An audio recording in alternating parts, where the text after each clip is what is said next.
अमरावती अचलपूरमधून बच्चू कडू यांना मोठा धक्का. बच्चू कडू 23,000 मतांनी पिछाडीवर तर भाजपचे प्रवीण तायडे आघाडीवर. लातूरमधून काँग्रेसचे अमित देशमुख पिछाडीवर तर भाजपच्या अर्चना पाटील चाकूरकर आघाडीवर. नांदगावमध्ये शिंदेच्या शिवसेनेचे सुहास कांदे आघाडीवर. अपक्ष उमेदवार समीर भुजबळ यांना सुद्धा मोठा धक्का. खानापूरमधून शिंदे यांच्या शिवसेनेचे सुहास बाबर आघाडीवर.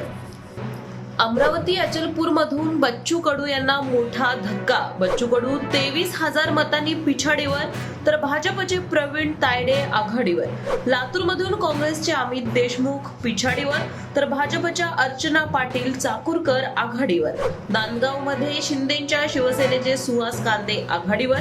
अपक्ष उमेदवार समीर भुजबळ यांना सुद्धा मोठा धक्का. खानापूरमधून शिंदे यांच्या शिवसेनेचे सुहास बाबर आघाडीवर.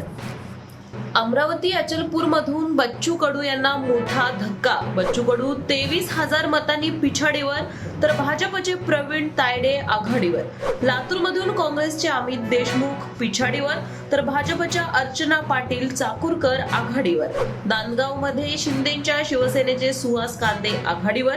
अपक्ष उमेदवार समीर भुजबळ यांना सुद्धा मोठा धक्का.